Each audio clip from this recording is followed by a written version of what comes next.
Em um período de 30 anos, de 1914 a 1945, mais de 60 milhões de pessoas morreriam no mais sangrento conflito que o mundo jamais assistiu.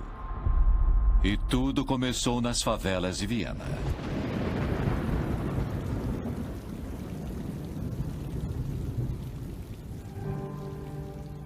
Aos 25 anos de idade, Adolf Hitler é um pobre e solitário aspirante a artista, lutando para sobreviver. Seus pais morreram, deixando-o totalmente só no mundo. Ele era uma alma solitária. Queria ser artista, mas não conseguiu entrar na escola de artes e acabou indo morar em uma pensão.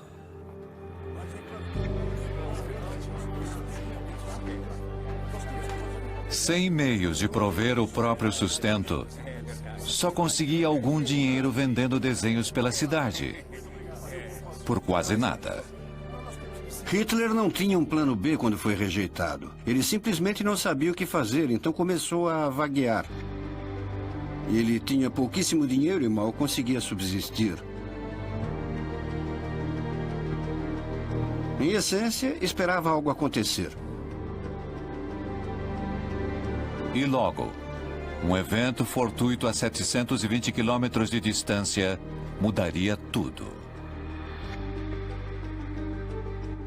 Em 28 de junho de 1914, Franz Ferdinand, o arquiduque da Áustria em visita a Sarajevo, foi assassinado. Os assassinos visavam recuperar partes do Império Austro-Húngaro à Grande Sérvia ou Iugoslávia. Daí, a um mês, o Império Austro-Húngaro declara guerra à Sérvia.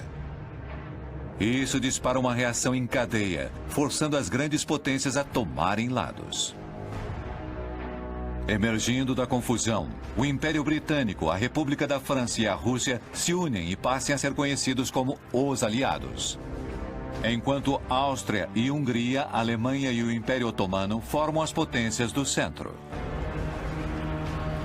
Esta seria a Primeira Guerra Global. Homens de ambos os lados correm para juntar-se na luta. Hitler, em princípio, apenas se esquiva à convocação pelo exército austríaco. Sua visão antissemita o deixa relutante em lutar por sua pátria multicultural. Ele é um patriota germânico apaixonado. Preso na diversidade multiétnica e cultural do Império dos Habsburgos. Como austríaco, era pan-germânico. Mas o exército austríaco acaba forçando Hitler a se alistar. Ele tenta o exército austríaco, mas não passa no teste físico. Foi considerado inapto para carregar um rifle. Livre da convocação austríaca, Hitler se volta para a Alemanha. Ele é aceito pelo exército alemão, que pretendia formar a maior força de combate que o mundo já havia visto.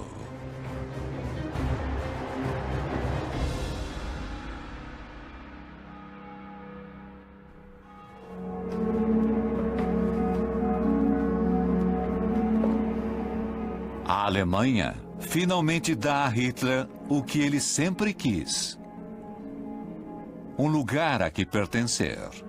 Integrar o exército alemão na Primeira Guerra Mundial foi algo que Hitler apreciou intensamente. Existia uma maré de patriotismo e Hitler é tragado por ela.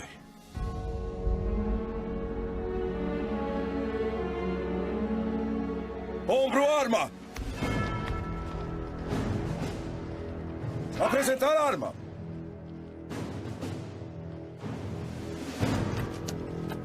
Durante o mês de agosto de 1914, Hitler é treinado como soldado no exército alemão. O exército alemão era considerado o melhor do mundo. Uma força considerável, bem equipado, bem treinado e muito bem liderado. Ser parte do exército alemão foi algo que Hitler amou profundamente.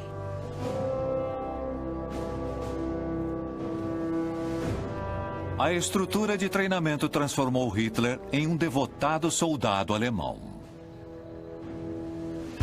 Hitler juntou-se a 1,5 milhão de alemães marchando para a fronteira com a França e as forças aliadas unificadas. Na história das guerras, nunca exércitos tão grandes haviam se confrontado.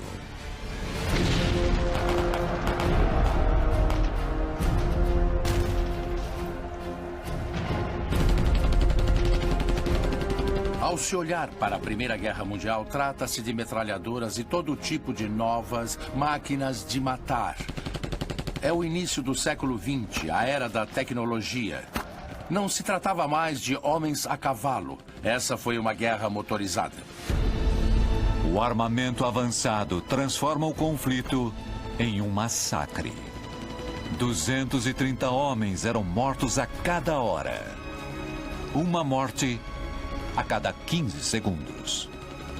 Eles descobriram que, mesmo cavando trincheiras rasas e usando metralhadoras, tropas pouco numerosas podiam deter grandes forças de ataque.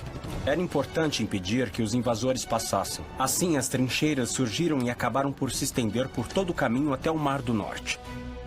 De outubro a novembro de 1914, vimos a linha de trincheiras cruzando 700 quilômetros do Mar do Norte até a Suíça. As trincheiras somaram 40 mil quilômetros, o suficiente para dar a volta ao mundo. Logo depois da guerra começar, ambos os lados descobriram que podiam se entrincheirar e o outro lado não podia expulsá-los. Podiam fazer o inimigo recuar alguns quilômetros, mas apenas a um custo horrendo. Por causa disso, a guerra atolou nos lamaçais do norte da França.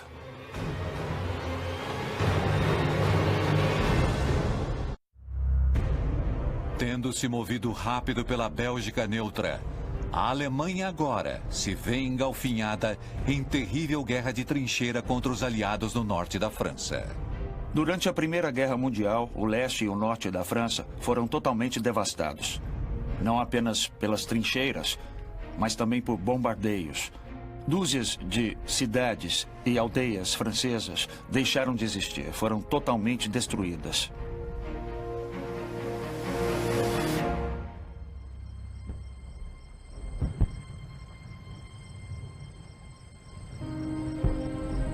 O comandante de um pelotão do exército francês é um dos primeiros feridos.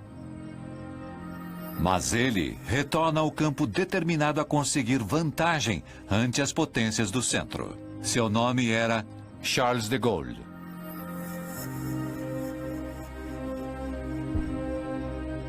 De Gaulle, pessoalmente, era uma pessoa muito arrogante. Ele preferiu a carreira militar porque acreditava na aventura. Ele acreditava nas campanhas de Napoleão. De Gaulle, filho de aristocratas e intelectuais, tinha um espírito patriótico. Primeiramente, ele se notabiliza por sondar o campo de batalha, entrando em território inimigo para espionar os alemães.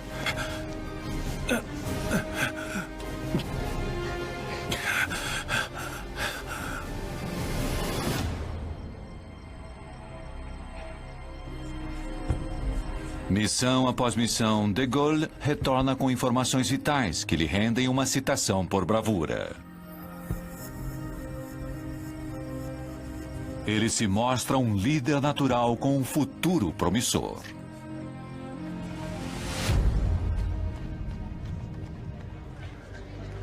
Em Londres, outro jovem militar está convencido que pode quebrar o impasse no norte da França. Ele chega até o barman e diz, olha, eu gostaria muito Nascido em uma das mais ricas famílias da Inglaterra, ele galga degraus na carreira com velocidade incomum. Ele se torna o primeiro Lorde do Almirantado Britânico. Seu nome era Winston Churchill. Churchill tinha enorme autoconfiança. E é fácil ver por que era assim. Ele era filho de Lord Randolph Churchill, um político brilhante.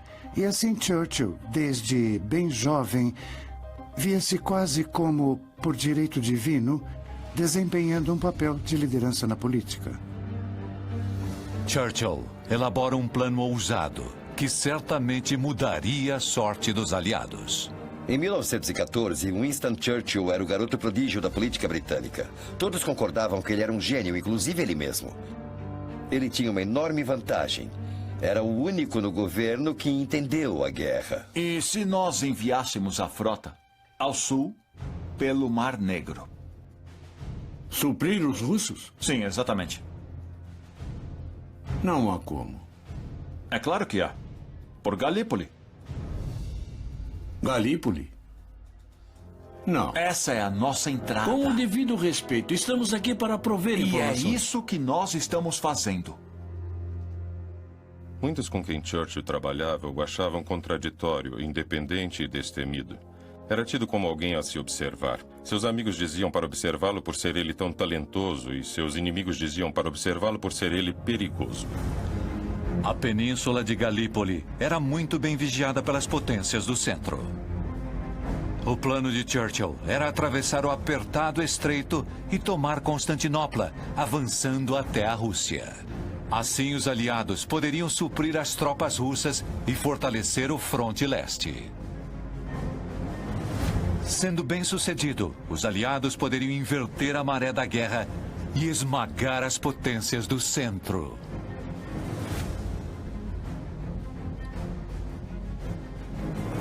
A armada compreendia mais de 100 vasos de guerra no que seria a maior invasão anfíbia que o mundo já havia visto.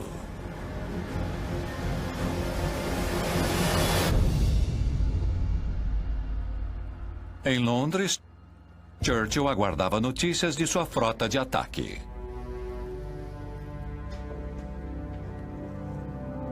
Sempre me perguntam qual a decisão mais difícil que já tomei, e é sempre a decisão de enviar homens para a batalha, e a pior parte disso tudo é a noite em que a batalha começa. Porque você sabe, você só espera por algo, e sabe disso. Em poucas horas, você começa a receber chamados do campo de batalha, de seus comandantes no campo, que vão te dizer quantos jovens soldados já morreram.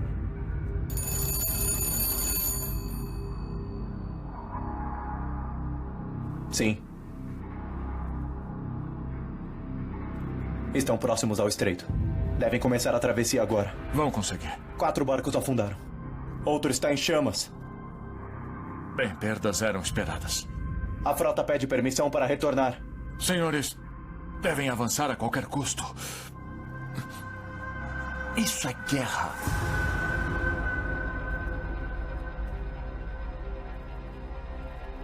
Horrorizados, na noite desse primeiro dia, os generais e almirantes descobriram que, em vez do ataque, quase sem baixas que sonhavam para acabar com a matança no front ocidental, as tropas se defrontaram com uma barragem de fogo de metralhadoras e artilharia.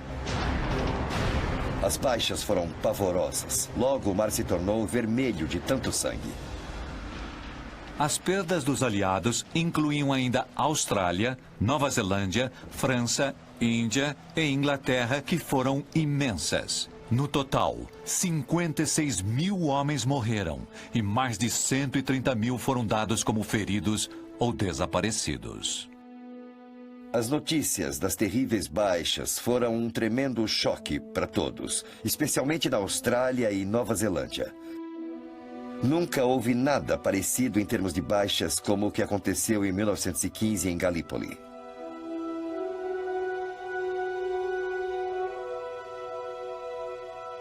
A invasão foi um revés devastador. Quase nenhum território foi ganho. E a rota de suprimentos para a Rússia continuou fechada. Galípoli foi um desastre. É difícil exagerar o dano que isso fez na reputação dele. Achei que ele errou e pagou um preço político terrível. E muitos pensaram que teria sido seu fim. A opinião pública ficou ultrajada com a carnificina. Alguém teria de pagar e todos os dedos apontavam para um homem.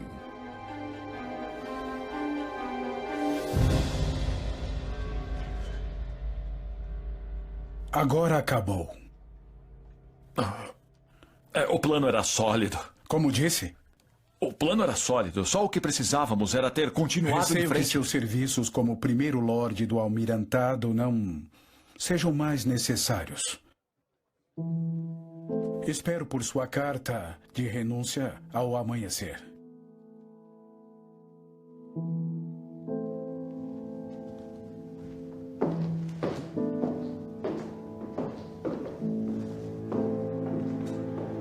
Quando Churchill teve de sair, ele achou que sua carreira estava acabada, terminada. E não era um melodrama de sua parte, ele bem podia ser melodramático, parecia que este era mesmo seu fim. É difícil imaginar Churchill sendo humilhado por algo como Galípoli. Mas ele foi execrado.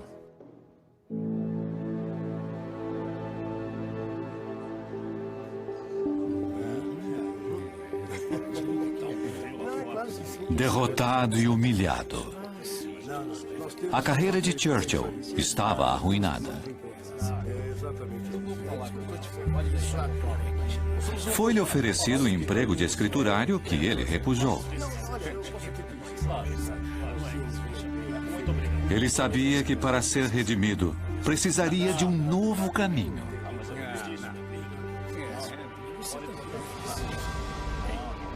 Então Churchill fez o impensável. Alistou-se no exército britânico e seguiu direto para as linhas de frente.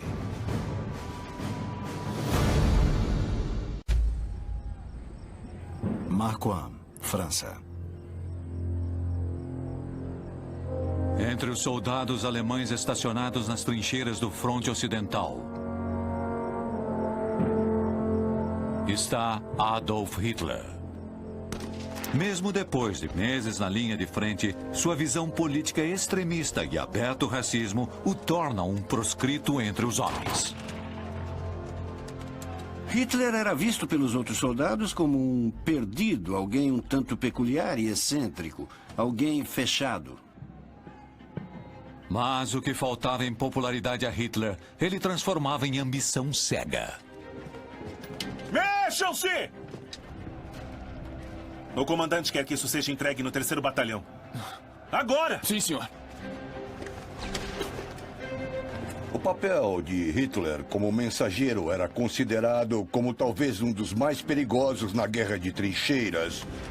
Correndo de trincheira a trincheira, ficando exposto ao fogo do inimigo, a taxa de mortalidade entre os mensageiros era bastante significativa. Retirada!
Os alemães estavam em retirada e Adolf Hitler foi ferido. E então ele teve um encontro com o soldado Henry Tandy, um soldado inglês.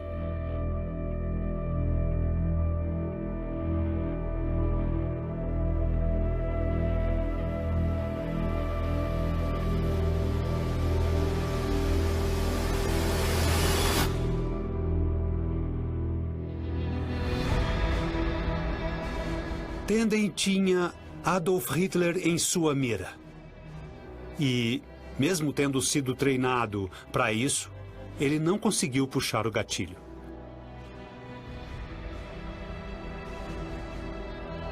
Se Tenden tivesse puxado o gatilho, Adolf Hitler teria morrido no campo de batalha na Primeira Guerra Mundial. E todo o curso da história humana teria mudado. Com a vida poupada, Hitler começa a acreditar que está destinado à grandeza.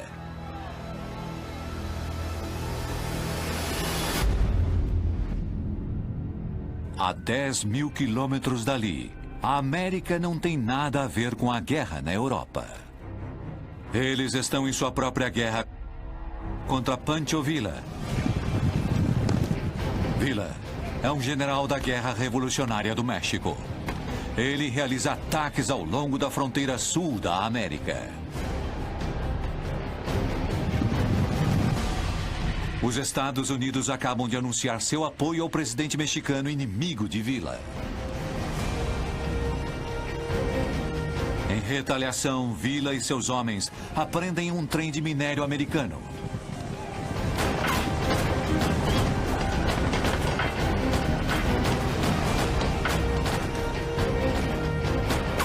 Dezesseis civis americanos morrem no ataque, fazendo com que o exército americano entre em ação.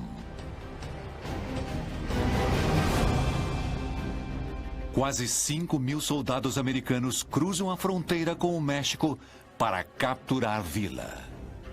Mas combater uma força de guerrilha com um exército tradicional é quase impossível.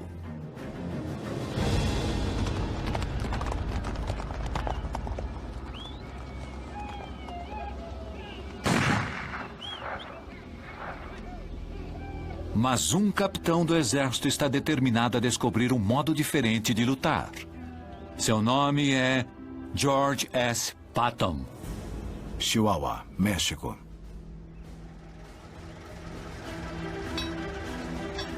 Os ancestrais de Patton lutaram na Guerra Revolucionária e na Guerra Civil. Ele cresceu desejando se tornar um herói militar. Ele tinha a reputação de ser esperto, duro e implacável. E tinha outra característica essencial na liderança militar. Ele entendia o poder da tecnologia e não queria lutar com cavalaria e cavalos. Ele buscava novas tecnologias que mudassem a natureza dos campos de batalha. E o carro era algo bem novo. Bastaria fixar uma metralhadora num carro e se obteria um instrumento de guerra. Patton não sabia que estava predestinado a revolucionar a guerra.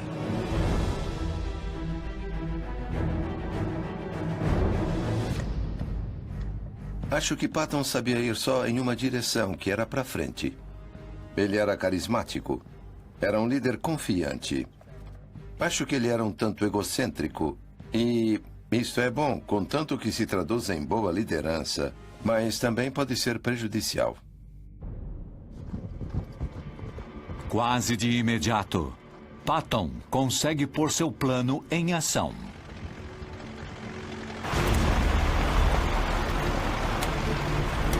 Ele lança um ataque surpresa contra o acampamento de Villa. Mais rápido! Estão escapando! Corre!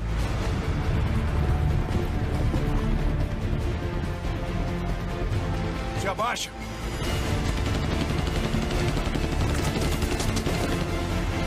Vai, acelera!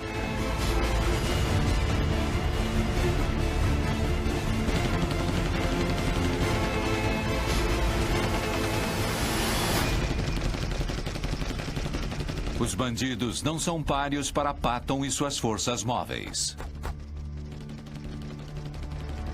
E ao final da luta, 3 homens de Villa estão mortos, inclusive o segundo em comando. O primeiro uso de força motorizada pelo exército norte-americano foi um enorme sucesso. Frente Ocidental. Ao chegar à primavera de 1916, as batalhas prosseguem na Europa.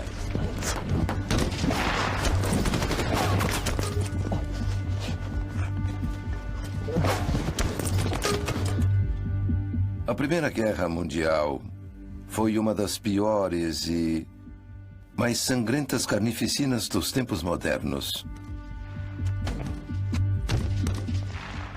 Essa matança é simplesmente incompreensível agora. Sabe, é impossível entender por que os generais acreditavam que a conquista de algumas centenas de metros valia o sacrifício de milhares de vidas.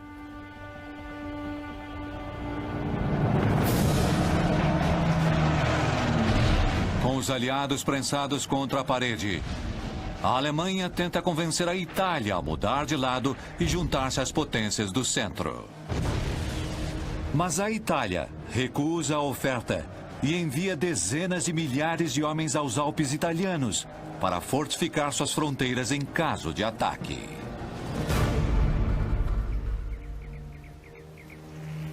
Dentre estes está um atirador de elite,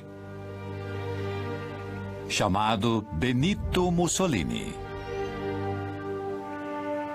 Antes da guerra, Mussolini era um ativista anti-guerra, jornalista e franco-pacifista. Mas depois de 2 anos na linha de frente, seu antigo socialismo torna-se um nacionalismo radical. E agora, ele se dispõe a fazer todo o necessário para defender sua pátria. O tempo que passou defendendo as fronteiras italianas deixa Mussolini com sede de recuperar a Itália. Mussolini se torna uma pessoa muito diferente da que era antes da guerra.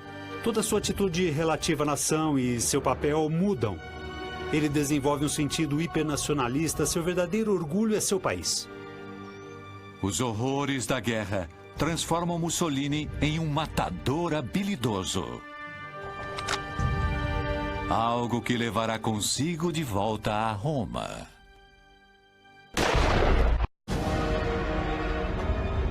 A 10.000 quilômetros do fronte ocidental, um país procura usar a guerra na Europa em seu proveito.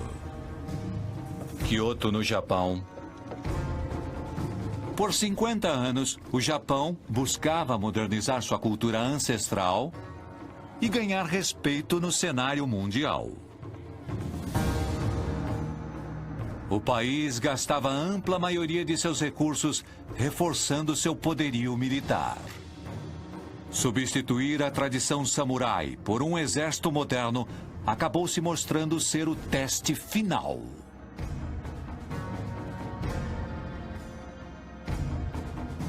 Os líderes japoneses viram a guerra na Europa como a oportunidade perfeita para assumirem seu lugar no cenário mundial. O Japão se junta às forças aliadas e declara guerra contra a Alemanha, passando então a invadir e ocupar territórios controlados pelos alemães no Pacífico, assegurando importantes rotas comerciais para a Grã-Bretanha. Enquanto o Japão expande seu império, um grupo de guerreiros de elite é criado para se juntar à luta.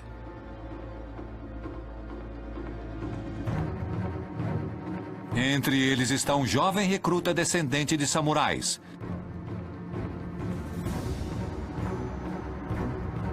Seu nome é Hideki Tojo.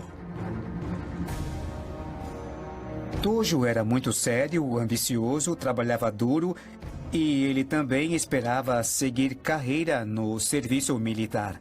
Ele pessoalmente era muito ambicioso em obter sucesso em sua profissão.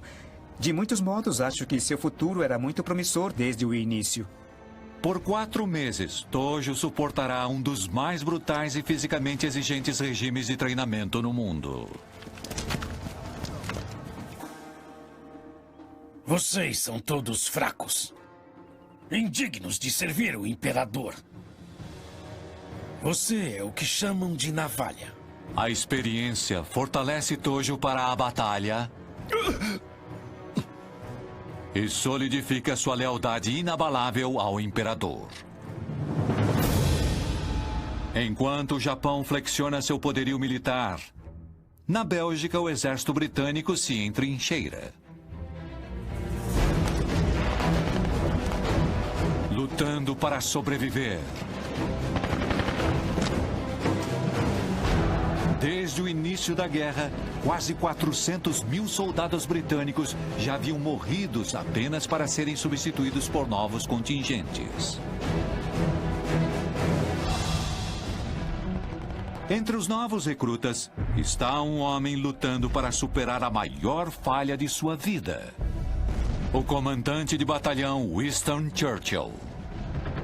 Churchill se responsabilizou por tudo o que fez na vida. Ele nunca se omitiu. Ele foi abatido, humilhado por Galípoli e tinha de fazer algo. Por isso, pegou em armas e partiu como voluntário para as trincheiras. Foi algo muito perigoso que fez. Depressa! Vai!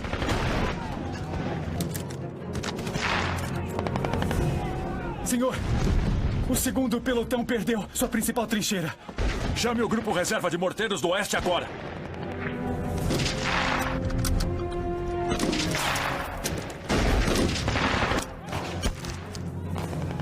Para Churchill, a experiência foi marcante.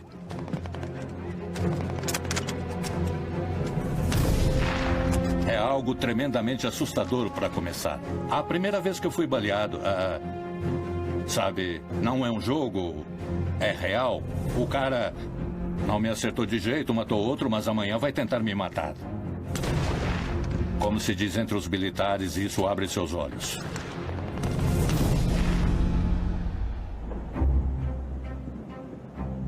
Com as baixas britânicas aumentando, Churchill logo foi promovido. E ele descobre que tem o necessário para liderar homens em batalhas.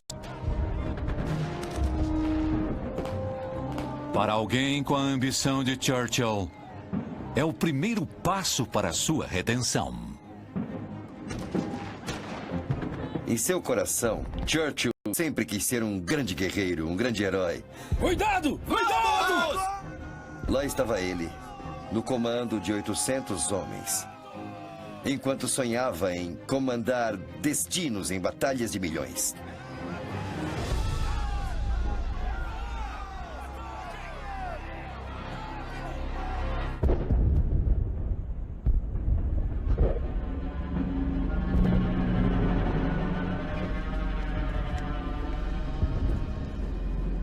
A luta parecia não ter fim. Correio!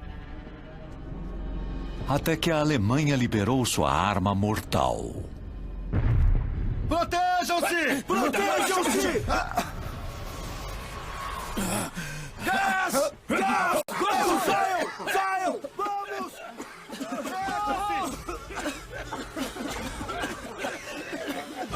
Põe as máscaras! Põe as máscaras! Põe as máscaras!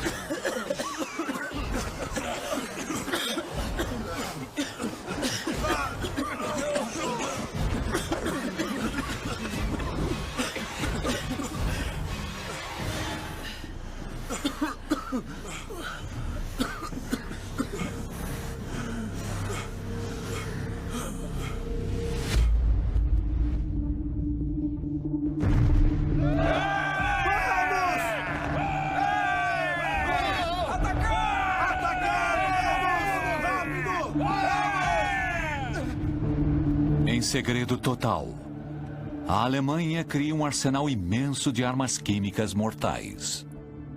Rapidamente começam a bombardear os canadenses e demais aliados com gases mortais, como o cloro e o fosgênio. Dezenas de milhares de soldados são brutalmente sufocados nas trincheiras. Era para aterrorizar. E levava a uma morte horrível. Foi a ilustração perfeita dessa morte em massa que caracterizou a Primeira Guerra Mundial. Com armas químicas em seu arsenal, a vitória alemã parecia certa.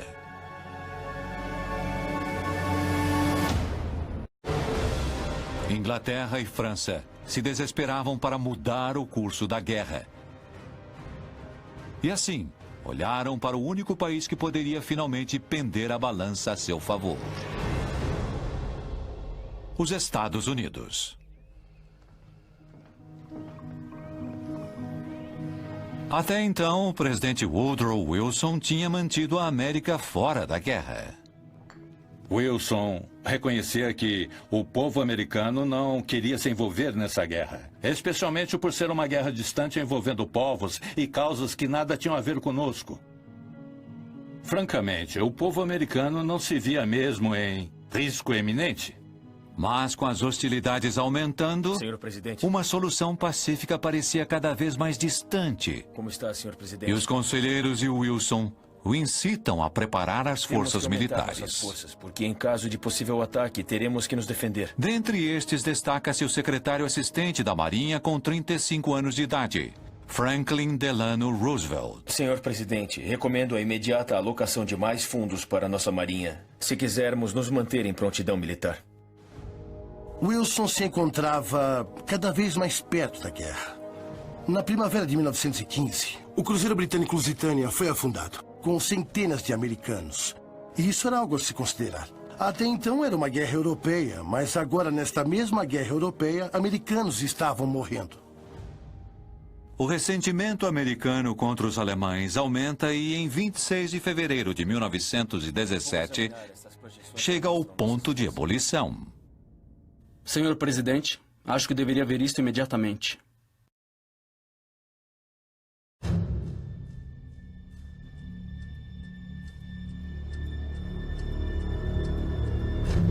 Os Estados Unidos interceptam um telegrama secreto dos alemães para o governo mexicano com uma proposta chocante. Os alemães ofereciam apoio para uma invasão mexicana aos Estados Unidos, reivindicando os territórios dos estados fronteiriços do Arizona, Novo México e Texas. A intenção dos alemães era preocupar a América com a guerra no México, de modo a mantê-la afastada da Europa. Bem, isso acirrou os ânimos dos americanos e com razão. O governo americano liberou o teor da mensagem secreta e quase imediatamente protestos antigermânicos irromperam por toda a América. O telegrama Zimmermann foi uma das coisas mais idiotas que o governo alemão fez. O Texas não se importava com a guerra na Europa, mas agora, de repente, os alemães tentavam devolver o Texas para o México. Chega de alemães. Eles precisavam aprender a lição. O presidente Wilson assina a declaração de guerra em abril de 1917. O plano alemão de manter a América fora da guerra surtiu efeito contrário. O povo americano finalmente estava preparado para a guerra, mas não os militares. Os Estados Unidos tinham um exército com apenas 100 mil homens em armas, enquanto que a Alemanha tinha 4,5 milhões. Os Estados Unidos correm para reforçar seus contingentes, enquanto os poucos com experiência de combate são enviados à França, onde alguns seriam treinados por um promissor jovem capitão. Temos que ficar de olho. Realmente, nós temos dois George S. Patton recebe um enorme desafio: comandar um batalhão de americanos usando a última inovação militar.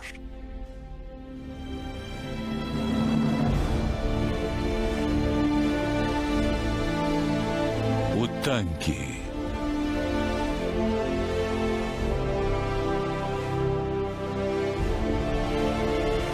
Alguns generais americanos resistiram muito ao tanque porque não queriam se livrar dos cavalos.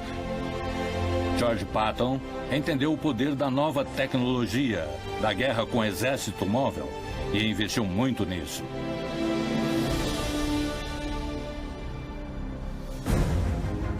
O tanque já era usado no fronte ocidental com algum sucesso, mas tinha pouca autonomia. Atolava na lama facilmente e seu tamanho avantajado tornava difícil incorporá-lo em manobras militares. Mas onde outros viam desafios intransponíveis, Patton via uma chance de provar que os tanques poderiam quebrar o impasse e tornar a maré favorável aos aliados. Acho que a inovação vem da cabeça e não dos artefatos. Trata-se de como usar a tecnologia disponível. É preciso dar crédito a homens como Patton, que ao lutar na Primeira Guerra Mundial, pensou a respeito. Soube como empregar coisas novas.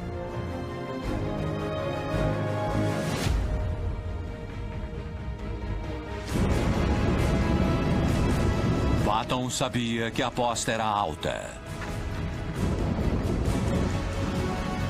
Mas com seu batalhão de tanque,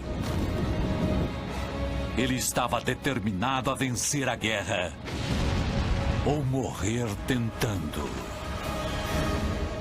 Enquanto isso, com a América se preparando para a guerra, a Alemanha elaborava um plano para eliminar o fronte oriental e retirar a Rússia da guerra.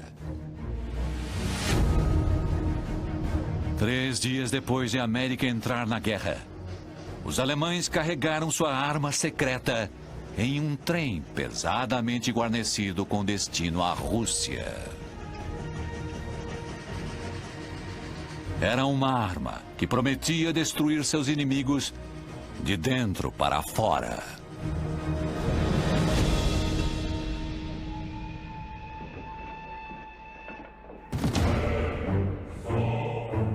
Essa arma era Vladimir Lenin. O líder dos revolucionários comunistas da Rússia. Com deserções em massa no fronte leste e levantes civis em casa, Lenin acredita que poderá finalmente derrubar o governo russo. Havia 10 anos que Lenin estava exilado na Suíça, até que os alemães o fizeram retornar à sua casa em um trem com 10 milhões de dólares para iniciar sua revolução. Os alemães resolveram assumir essa enorme aposta, levando Lenin de volta para a Rússia para iniciar uma revolução que retiraria a Rússia da guerra. Foi uma das mais radicais jogadas que poderiam fazer. Ao chegar a Moscou, Lenin é saudado por um de seus maiores revolucionários comunistas. Por 6 vezes foi exilado na Sibéria e por 6 vezes conseguiu escapar. Seu nome, Joseph Stalin. Camarada? Camarada? Vem, vou mostrar seu escritório. Reunidos, Stalin apoia Lenin enquanto este planeja sua rebelião armada, conforme os alemães desejavam. Pelos meses seguintes, Lenin e Stalin recrutam uma enorme milícia de trabalhadores. Usando os 10 milhões de dólares do governo alemão, sem alarde vão juntando um estoque de armas até ficarem prontos para agir.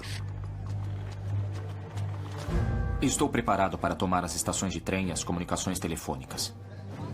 E a guarda do palácio? Muitas de nossas fontes confirmam que são simpáticos à nossa causa. Nosso sincronismo tem que ser perfeito.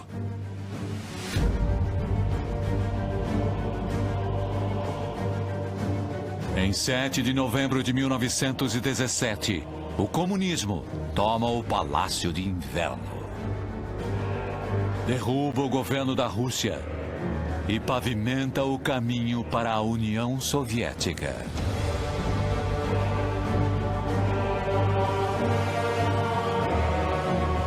Isso é só o começo, camarada. Poucos dias depois, Lenin assina o decreto retirando a Rússia da guerra. O plano alemão deu certo e os leva a um passo mais perto da vitória.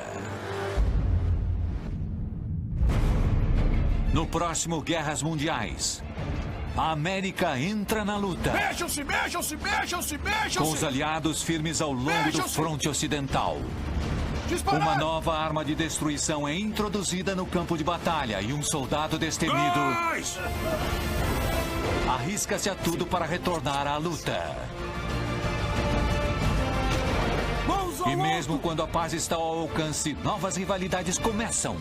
Estamos em guerra desde que erguemos a bandeira de nossa revolução. E novas rebeliões nascem. Já chega! A revolução começou!